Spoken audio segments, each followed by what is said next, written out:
Hello student, कैसे हो? अच्छे होंगे सभी। आज मैं आपके लिए लाया हूँ एक बहुत ही इम्पोर्टेंट टॉपिक जिसको पढ़ना बहुत ही ज़रूरी है, जिसका बेस क्लियर करना बहुत ज़रूरी है।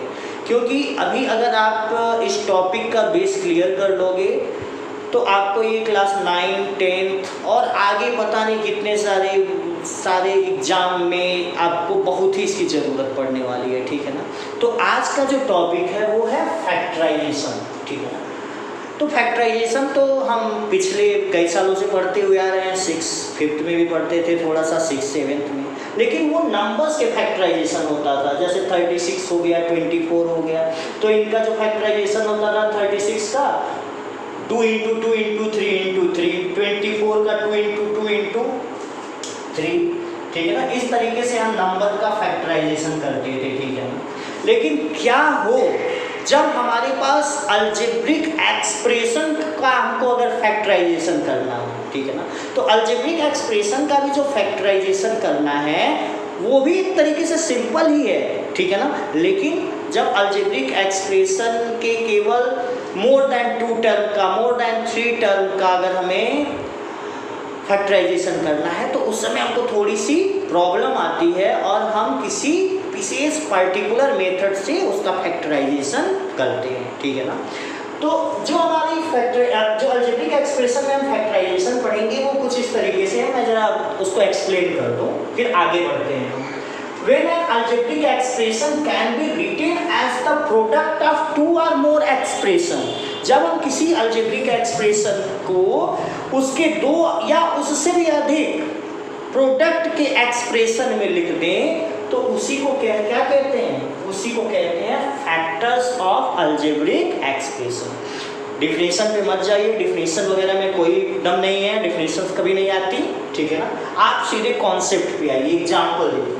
जैसे मान लीजिए कि हमारे पास एक अलजेब्रिक एक्सप्रेशन है 7x का, 1 टर्म का, ठीक है ना, 1 टर्म वाला। तो 7x को हमने फैक्टराइज करके क्या लिख दिया? 7 × x, बहुत ही सिंपल है। ऐसे ही हमारे पास एक ही टर्म का अलजेब्रिक एक्सप्रेशन है 7x², तो हमने उसका फैक्टराइजेशन कैसे कर दिया? 7 × x × y, क्योंकि स्क्वायर है तो इस तरीके से लिख दिया। हमारे सामने एक ऐसे एक ही टर्म का यहाँ पे है, एक ही टर्म इसको मानेंगे, यहाँ पे 3x और ब्रैकेट में x-1 है, तो इसका जो फैक्टराइजेशन है तो 3 × x और x-1 यहाँ पे अलग अलग कर दिया। This is called the factorization. लेकिन क्या हो जब इस तरीके से जो हमारा अलजेब्रिक एक्सप्रेशन 3 टर्म में अलग अलग बटे हों तो इनको कैसे इस तरीके से प्रोडक्ट का फॉर्म देना है? फैक्टराइजेशन यानी इनको हमको प्रोडक्ट के फॉर्म में लाना है। तो कैसे इनका प्रोडक्ट करेंगे? ये यहाँ पे 2 एक्सप्रेशन, 2 टर्म वाला अलजेब्रिक एक्सप्रेशन है, यहाँ भी 2 टर्म वाला अलजेब्रिक एक्सप्रेशन है, 4 टर्म वाले अलजेब्रिक एक्सप्रेशन अब आपके सामने आएंगे। तो इस तरीके से जब सारे टर्म को फैक्टराइज करके कैसे हम उसको प्रोडक्ट के फॉर्म में लाएं, ठीक है ना, यही हम इस चैप्टर में पढ़ने वाले हैं, ठीक है ना। तो इसको सॉल्व करने का, इन सारे क्वेश्चन को सॉल्व करने का एक पर्टिकुलर मेथड है। लेकिन ये जो ऊपर वाले हैं ये तो हम सिंपली इस तरीके से लिख सकते हैं, ये तो बहुत ही सिंपल है। लेकिन इनको कैसे सॉल्व करते हैं आइए हम आगे देखते हैं। हम आपके सामने कुछ क्वेश्चन लेके आए हैं और हमारा जो फैक्टराइजेशन करने का जो पहला मेथड है वो है कॉमन लेके फैक्टराइजेशन करना, ठीक है ना। कॉमन लेके फैक्टराइजेशन करना, ये नहीं कि अब कॉमन से ही सारी चीज़ें आ जाएंगी, ठीक है ना। लेकिन कुछ क्वेश्चन ऐसे आ सकते हैं जिनमें हमको कॉमन देखना होता है कि हमारे इन नंबर्स में कॉमन क्या है। तो कॉमन तो आप पढ़ चुके हो, ठीक है ना। कॉमन लेना बहुत ही सिंपल तरीका है। HCF आपने पढ़ा है, HCF यानी हाईएस्ट कॉमन फैक्टर, ठीक है ना। तो जरा देखते हैं यहाँ पे क्वेश्चन नंबर 1 को उठाते हैं, ठीक है ना। क्वेश्चन नंबर 1 जो हमारा है 2x² y -4xy², ठीक है ना। ध्यान से क्लास देखो, ये हमारे पास 2 जो टर्म हैं उनमें सबसे पहला न्यूमेरिक वैल्यू में क्या कॉमन है, नंबर्स में क्या कॉमन है, न्यूमेरल्स में क्या कॉमन है, ठीक है ना। कई नाम ले लिया मैंने एक ही चीज़ का, ठीक है ना। तो यहाँ पे जब हम ध्यान से देखेंगे तो 2 और 4 में यहाँ भी 2 है और 4 में भी 2 2 जा है, ठीक है ना। तो यानी अगर यहाँ और यहाँ से मैं 2 बाहर निकाल दूँ, ठीक है, उसके बाद भी देखो क्या होता है, यहाँ पे x है और यहाँ पे x स्क्वायर है, यानी इस x स्क्वायर में x इंटू एक्स छिपा है, ठीक है ना, और यहाँ पे केवल x है, यानी यहाँ से भी ये x कॉमन निकल सकता है, x स्क्वायर तो नहीं निकलेगा, एक उससे कम पावर वाला, ठीक है ना, x। यहाँ पे y है और यहाँ पे y स्क्वायर है, यानी दोनों में y है तो y बाहर निकल सकता है। कॉमन लेने का मतलब क्लास ये होता है कि जिस नंबर का हम कॉमन लेते हैं वो नंबर उस पर्टिकुलर टर्म से डिवाइड हो जाता है, उस पर्टिकुलर टर्म से डिवाइड हो जाता है। डिवाइड इसलिए होता है क्योंकि वो दोनों में होता है, ठीक है ना। तो चलिए देखते हैं, तो यहाँ से 2 से ये 2 गायब हो गया, खत्म हो गया। जब x से x को डिवाइड करेंगे तो x बचेगा और y से y डिवाइड करेंगे तो कुछ नहीं बचेगा, इसलिए केवल इस टर्म में हमको x मिला, ठीक है ना। माइनस का साइन रहेगा क्योंकि यहाँ पॉजिटिव नंबर कॉमन हुआ है, ठीक है ना। अब यहाँ से जब 2 से 4 को डिवाइड करेंगे, बिल्कुल मेरी बात को ध्यान से सुनिएगा, 2 को जब 4 से डिवाइड करेंगे, सॉरी 2 से जब 4 को डिवाइड करेंगे तो 2 2 जा और x से x डिवाइड हो गया, कुछ नहीं बचा। y से जब y स्क्वायर को डिवाइड करेंगे तो y बचेगा। अब देखिए जो हमारा नंबर था 2 टर्म में बटा हुआ था, अब उसका फैक्टराइजेशन क्या हो गया, 2xy into x minus 2y, ठीक है ना। इस तरीके से यहाँ पे मोस्टली ज़्यादातर यूज कर सकते हो, तो इस देखो 2xy का इस ब्रैकेट में क्या हो गया है, मल्टीप्लाई हो गया। This is our prime factorization, है बोलो, this is our factorization through common method, ठीक है ना। और भी हम लेते हैं, और भी यहाँ पे एक और क्वेश्चन लेते हैं, क्वेश्चन नंबर 2। यहाँ पे लिखा है 6x स्क्वायर x प्लस 5 और यहाँ पे सॉरी यहाँ पे प्लस नहीं लगाया, 4x square cube 4x cube और यहाँ पे अगेन x प्लस 5। बेटा देखो वी हैव 2 टर्म, यानी ये जो अलजेब्रिक एक्सप्रेशन है 2 टर्म में बटा हुआ है। तो अभी हम कॉमन पढ़ रहे हैं तो हमारे माइंड में कॉमन होना चाहिए कि इन दोनों में कॉमन क्या है। कूद मत जाना, दिख रहा है x प्लस 5 यहाँ भी है और x प्लस 5 यहाँ भी है, तो x प्लस 5 तो कॉमन है, यहाँ पे दिख रहा है, लेकिन और भी देख लेते हैं कि और भी तो कुछ कॉमन नहीं है।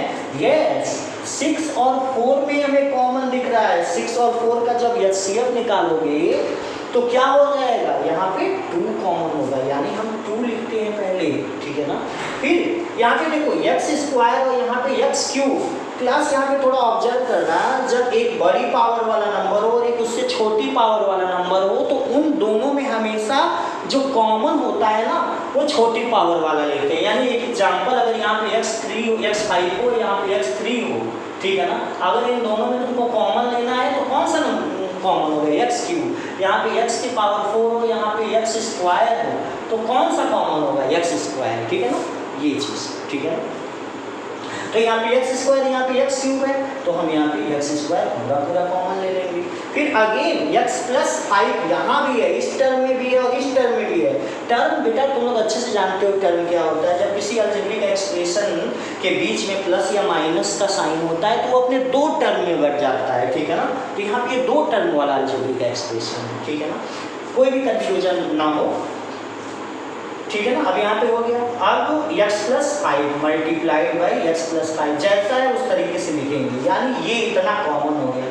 तो अब यहाँ पे क्या बचेगा, देखो ध्यान से, इस टर्म में क्या बचेगा, x प्लस 5 से x प्लस 5 कट गया, 2x स्क्वायर से x स्क्वायर कट जाएगा और 2 से 6 को डिवाइड करेंगे तो 3 बचेगा, फिर प्लस x प्लस 5 से यहाँ x प्लस 5 डिवाइड हो गया, x स्क्वायर से जब हम इसको डिवाइड करेंगे तो x बचेगा और 2 से 4 को डिवाइड करेंगे तो 2 बचेगा, यानी 2,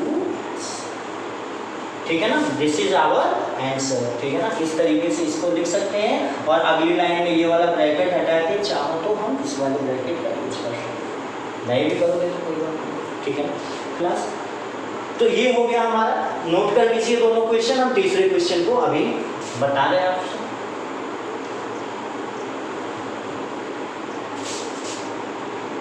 पॉज करके वीडियो आप नोट कर सकते हैं, ठीक है ना। थर्ड वन, थर्ड वन में 12a² 9ab² and 6ab, here 3 terms, ये 3 टर्म वाला अलजेब्रिक एक्सप्रेशन है। तो देखो इसमें सबसे पहले क्या करते हैं, कोई दिक्कत नहीं है, ठीक है ना।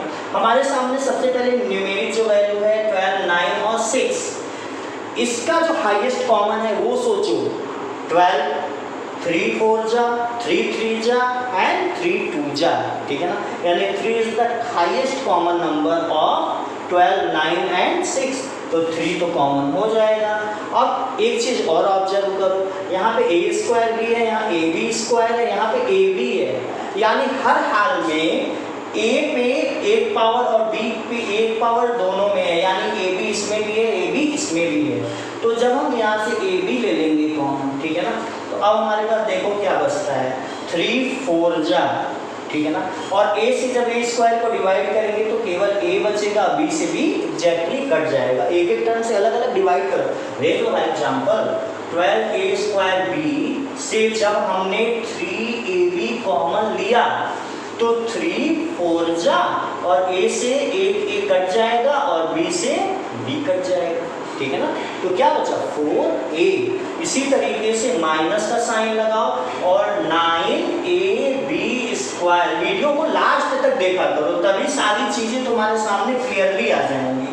-9ab² और 3ab, तो 3 से इसको 3 को कट किया 3, a से a को कट किया और b से a b कट हो गया, यानी यहाँ पे -3b बचा, ठीक है ना। इसी तरीके से प्लस 3ab, यानी ab से पूरा ab कट गया और 3 2 जा 6, यहाँ पे केवल 2 बचा। बस दैट इज आवर आंसर। देखो ये जो अलजेब्रिक एक्सप्रेशन है 3 टर्म था, अब केवल एक प्रोडक्ट में बचा, एक एक्सप्रेशन ये हो गया और दूसरा एक्सप्रेशन ये हो गया, और इनके बीच में क्या है, प्रोडक्ट है। इसी को कहते हैं फैक्टर्स, ठीक है ना।